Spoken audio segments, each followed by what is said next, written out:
Welcome to my channel. मेरा नाम ज्योति है और स्वागत है सभी दर्शकों का मेरे चैनल पर। आज के इस वीडियो में आप देखने वाले हैं इंटरनेशनल योगा डे पे ढेर सारे योगासन जो आपको ज़रूर पसंद आएंगे और जो बहुत ही आसानी से आप करेंगे। मुझे प्रॉमिस करिए कि आप ये योगास को करेंगे। यह वीडियो का पार्ट 1 है।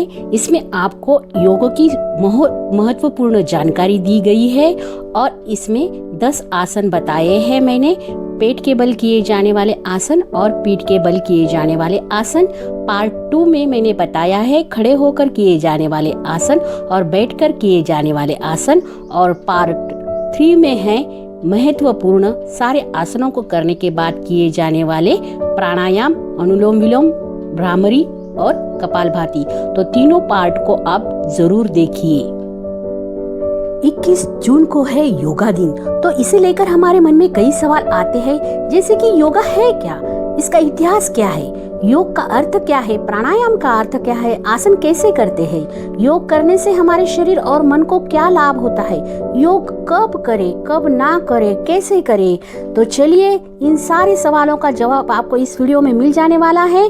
तो इसकी और योगा की थोड़ी संक्षिप्त जानकारी मैंने इस वीडियो में दी है, तो चलिए जरूर देखिए। सबसे पहले हम जानते हैं योग के बारे में। भारत में योग का इतिहास लगभग 5000 साल पुराना है। लोग प्राचीन काल से ही इसका अभ्यास करते आ रहे हैं। यौगिक तरीके से जीवन जीने की संस्कृति को बढ़ावा दिया गया है। योग की अनेक शाखाएं हैं, भक्ति योग, हठ योग, ज्ञान योग, लेकिन संत योग। लेकिन आज हम देखने वाले हैं अष्टांग योग और प्राणायाम। महर्षि पतंजलि ने प्राचीन काल में सबसे पहले इनका अभ्यास किया है। आप देखेंगे कि हर धर्म और पंथ में यह ध्यान प्रक्रिया से संबंधित है। योग का अर्थ हम देखें तो आपको मैं बताऊं, यह शब्द जो है वो संस्कृत शब्द यूज, जिसका मतलब है संस्कृत में यूज मतलब है जुड़ना, एकता, बांधना। महर्षि पतंजलि ने प्राचीन काल में योग को 8 नियमों में बांटा था, जो है यम, नियम, आसन, प्राणायाम, प्रत्याहार, धारणा, ध्यान और समाधि। यह वो 8 मार्ग है योग की तरफ ले जाने वाले। लेकिन इन 8 मार्गों में से आज हम देखने वाले हैं नंबर 3 का आसन और नंबर 4 का प्राणायाम। फिर भी 8 के बारे में मैं थोड़ा सा एक लाइन में बता देती हूँ। यम मतलब शपथ लेना, कोई भी अवैध चीज, बुरी चीज न करने की शपथ लेना। नियम मतलब अनुशासन। तीसरा है आसन मतलब मुद्रा, स्थिर अवस्था या गतिशील अवस्था आसन की। प्राणायाम जिसमें है श्वास नियंत्रण की प्रक्रिया। प्रत्याहार मतलब है इंद्रिय नियंत्रण। धारणा मतलब एकाग्रता। 7 ध्यान। 8 है समाधि मतलब सिद्धि।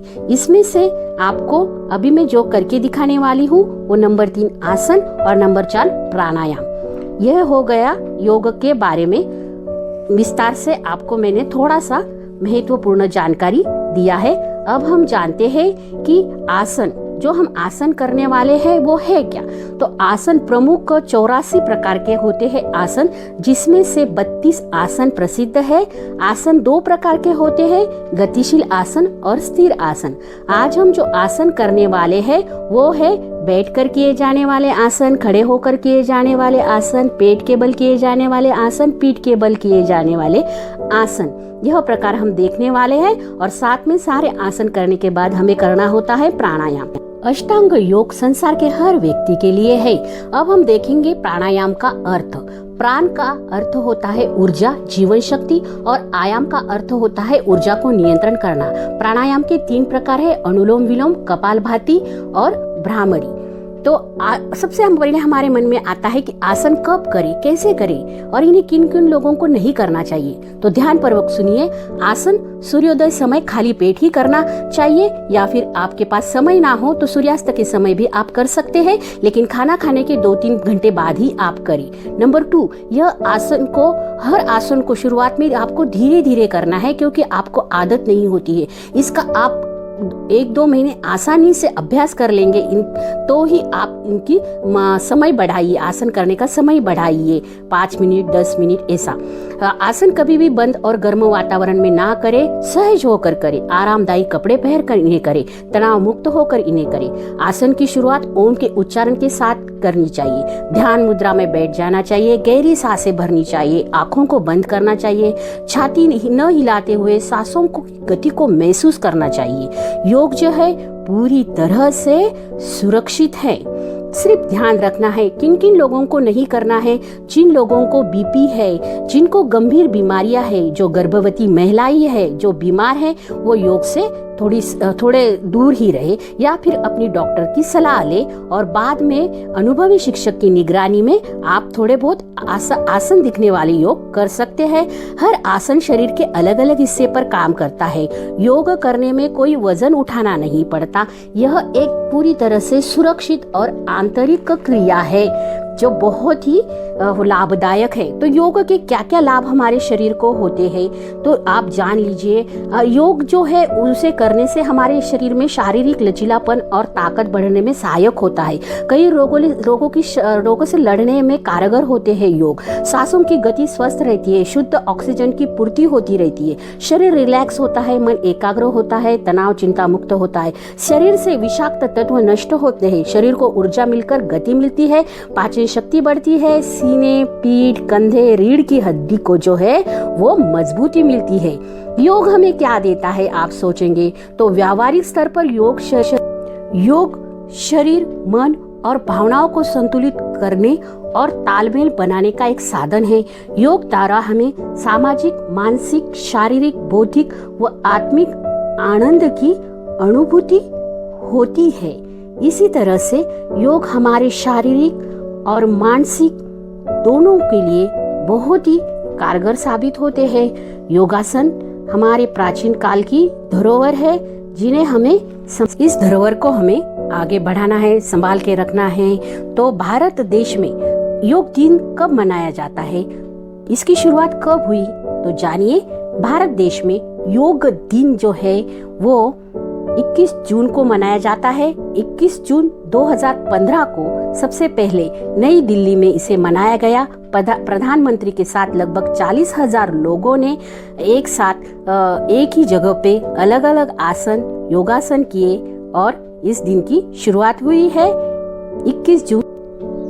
पीठ के बल किए जाने वाले आसनों की पूर्व तैयारी, शरीर तथा मन की विश्राम अवस्था मतलब शवासन।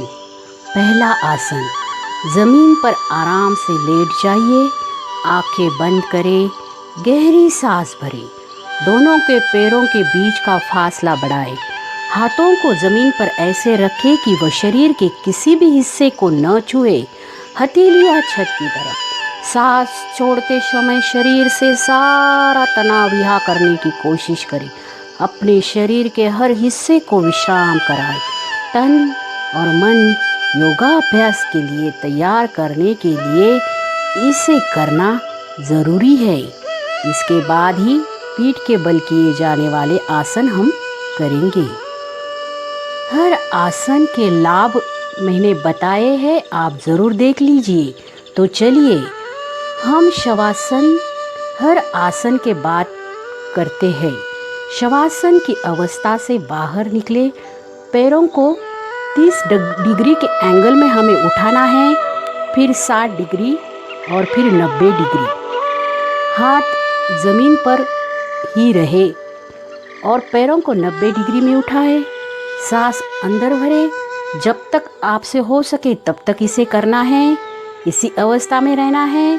फिर सांस को धीरे धीरे छोड़ते हुए 90 डिग्री के एंगल से 60 डिग्री के एंगल पे आना है, फिर 30 डिग्री के एंगल पे आना है। हर एंगल पर आपको 5 सांसें भरनी है। इस तरह से आपको इस आसन को करना है। इस आसन का नाम है उत्तान पातासन, अर्ध पवन मुक्तासन। इससे होने वाले लाभ देख लीजिए। चलिए अब शवासन की अवस्था से हमें इस आसन को करना है। तो सबसे पहले हमें जो है हमारे दाएं पैर को उठाते हुए घुटने से मोड़ना है और हमारी जंघाओं को, दूसरा पैर हमें सीधा ही रहने देना है।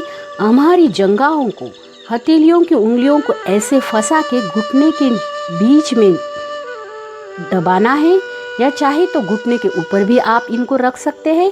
और हमारी पैर को जितना हो सके जंघाओं को हमारी पीठ की नाभि तक पहुंचाना है। सारे शरीर में तनाव महसूस करना है। सांसों की गति सामान्य रहे, सांस छोड़ते भरते रहे। इसी तरह से एक पैर के साथ करते हुए हमें आसन से बाहर निकलकर दूसरे पैर के साथ यही क्रिया दोहरानी है। यह आसन जोड़ियों में होते हैं। बहुत ही फायदेमंद आसन है। यह पूरे शरीर के निचले हिस्सों को सुडौलता प्रदान करने में सहायक है। कमर दर्द में लाभकारी है। अर्ध पवन मुक्तासन बदहजमी में लाभकारी है। पेट नितंब जंघाओं को तानता है। तो इस आसन को आप पहली बार ही कर रहे हो तो धीरे धीरे सावधानी से करें, बाद में दोहराए। सेतु बंधासन, हर आसन के बाद शवासन करें। तो चलिए यह आसन करने की विधि देखते हैं। हमारे दाएं पैर को घुटने से मोड़ना है और बाएं पैर को भी घुटने से मोड़ना है। तखनियों को कमर के पास लाना है और कंधों की सहायता से हमारे शरीर को ऊपर उठाना है। श्वास भरते हुए कंधों की सहायता से शरीर को संतुलित करें। 30 सेकंड तक ऐसा करें। सांस भरते हुए ही यह क्रिया करें। फिर सांस छोड़ते हुए आपको धीरे धीरे नीचे आना है। इस क्रिया को 2 बार दोहराना है। कटी वक्रासन, हर आसन के बाद शवासन करना है। जमीन पर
ऐसा करना है।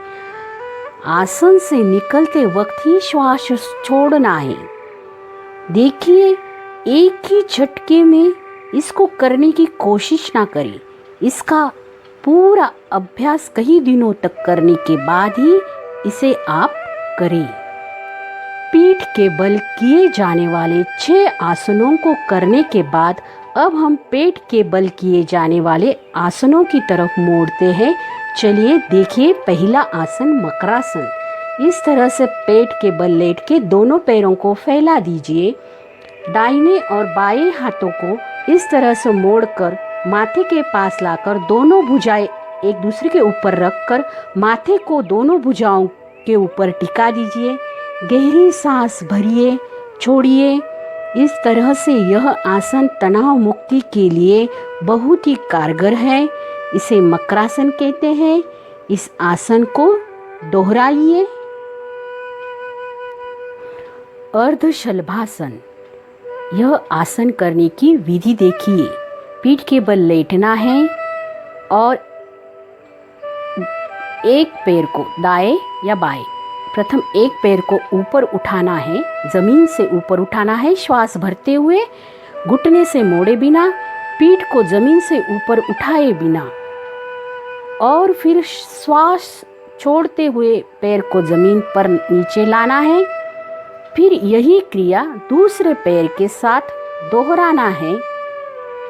इन आसनों को जोड़ियों वाले आसन कहते हैं। दाएं तरफ किए जाने के बाद बाईं तरफ से करना होता है। तो इस तरह से यह अर्धशलभासन है। भुजंगासन करने की विधि देखिए। हाथों को सीने के पास लाना है, सांस अंदर भरते हुए सिर को उठाए, इसी अवस्था में रहे और आराम से सामान्य स्थिति में सांस को छोड़ते हुए लौट आना है। पूरे शरीर में कसाव लाए। भुजंग आसन। जितनी देर तक आप इस अवस्था में रह सके रहना है। पूरे शरीर के लिए फायदेमंद आसन है। मेरुदंड को तानता है, कमर व हाथों को बल देता है, फेफड़ों को और सीने को मजबूती देता है। भुजंगासन। धनुरासन। योग में सबसे श्रेष्ठ आसन धनुरासन को ही माना जाता है। चलिए इसको करने की विधि देखते हैं। पेट के बल लेटकर पैरों के बीच फासला रखना है और घुटनों को मोड़कर कमर के पास लाए दोनों पैरों को और हाथों से टखने को पकड़े। सांस भरते हुए शरीर को जमीन से ऊपर उठाए और पैरों को कमर की ओर खींचे। गहरी लंबी सांस भरते हुए आसन में कुछ देर के लिए स्थिर रहना चाहिए। शरीर का पूरा वजन केवल पेट पर होना चाहिए।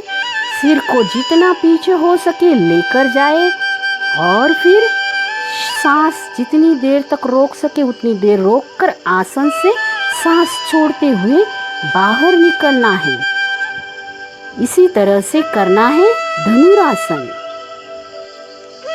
योग हमारी कमियों पर प्रकाश डालता है, उन्हें दूर करने का नया रास्ता तलाशता है। You cannot always control what goes on outside, but you can always control what goes on inside. जी हाँ, योग हमें बहुत सारी तरीके से मदद कर सकता है। हमारे शरीर और मन को जुड़ी हुई व्याधियों से जो हम जूझते हैं उनमें सहायक हो सकता है। आजकल तो लॉकडाउन में और ऑनलाइन काम करने की वजह से और एक समस्या निर्माण हो चुकी है वजन बढ़ना। तो वेट लॉस की जर्नी में आपको सहायता करेगा योग। तो मुझे उम्मीद है मेरे इस वीडियो में मैंने जो योग से जुड़ी महत्वपूर्ण जानकारी आपको दी है और जो आसन और प्राणायाम बताए हैं आपको ज़रूर पसंद आए होंगे। तो चैनल को लाइक कीजिए, शेयर कीजिए, सब्सक्राइब कीजिए और कमेंट्स बॉक्स में अपने राय बताइए।